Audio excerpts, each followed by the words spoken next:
Welcome back, and today we are jumping right back into the race for mayor in Nashua. Jim Donches is a four-time winner of mayoral races in the Gate City. He's going for number 5, although this would only be his 3rd consecutive term in his current run.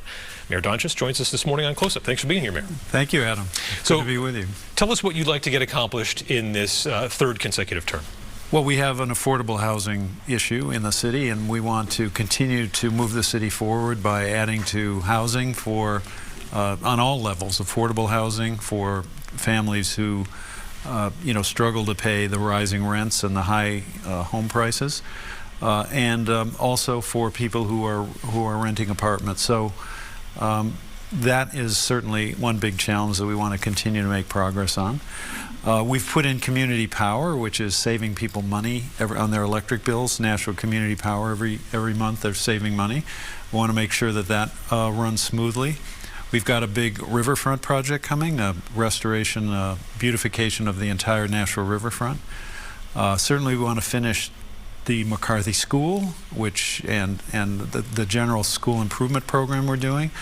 Make sure that our young families have good schools for their kids. And I'd say those are some of the things that are important to move the city forward in the next few years. You touched on some big topics there, and we'll delve into a few of them. But what is the case for a 3rd term? When people ask you, hey, why should I vote for you? Why should I send you back, Mayor Donches? Well, you know, the city has done very well over the last few years. We've been 2nd safest in the country, 3rd best run in the city. We have a AAA bond rating.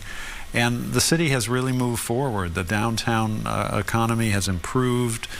We've added jobs, we've definitely added housing, and these are the kind of things that I know that we can continue to do, and if I'm reelected, that we will definitely make progress on. You mentioned downtown. I know your opponent doesn't like the barriers, the less like opportunity for traffic down there. What's your perspective on how downtown should look moving forward, with the addition of what happened during COVID? Obviously, the restaurants were allowed to come out onto the streets. Well, it is important that we build a stronger, healthier downtown economy.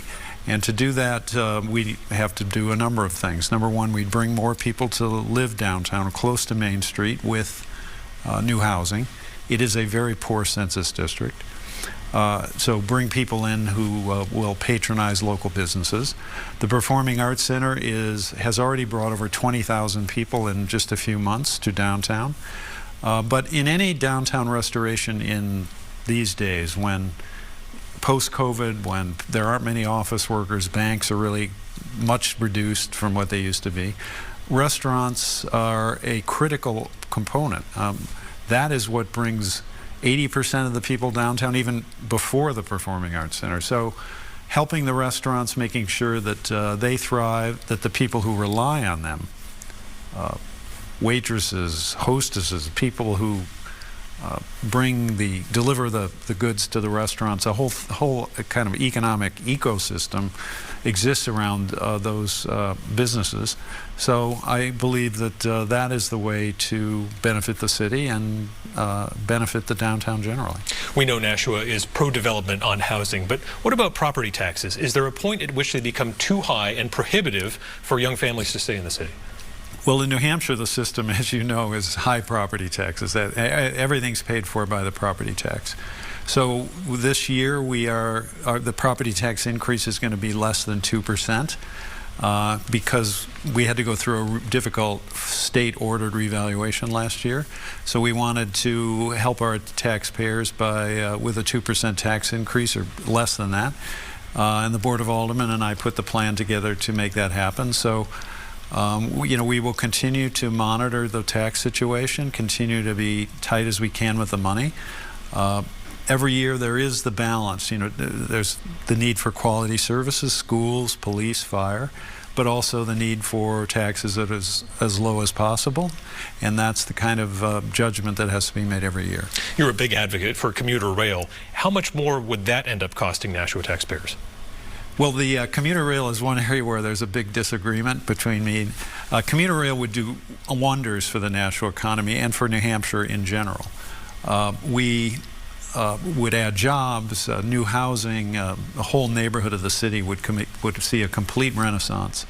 And if my opponent were elected mayor, he would be the first Nashua mayor to be against commuter rail, ever. And it would end rail for good. We we should get ourselves to a position, and the state DOT was almost there, to apply for federal funds. We don't know once we can qualify for federal support, how do we know the federal government won't pay for the whole thing? We have some strong allies in Washington. Annie Kuster was the chair for Pete Buttigieg when he ran for president.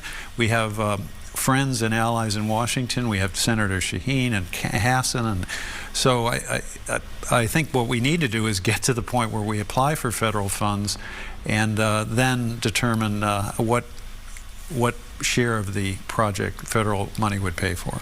When it comes to city schools, do you think it's time for some consolidation? We have a very good school system, and we're building a new school now, McCarthy School. I have not been in favor of closing elementary schools, as my opponent has been. I think closing schools, laying off teachers, which is one of the other steps that my opponent would have to take to meet his goals. Laying off teachers, closing schools, just is going to turn off young families, and is certainly not the course for a city on the rise, which is what I believe Nashua is. I think the competing vision is a city in decline, closing schools, laying off workers. We can continue to thrive as a city and build our school system, improve education for the kids, and just continue to make Nashua a good place to live. As we wrap up here, Mayor Donches, public safety, you just had police officers assaulted by somebody out on bail. Does that state law need to change? I think the state law on bail should change, yes. All right. Mayor Donches, seeking a fifth overall term from the 80s to today. We appreciate your time here. We'll see you out there on the campaign trail. Thank you, Adam.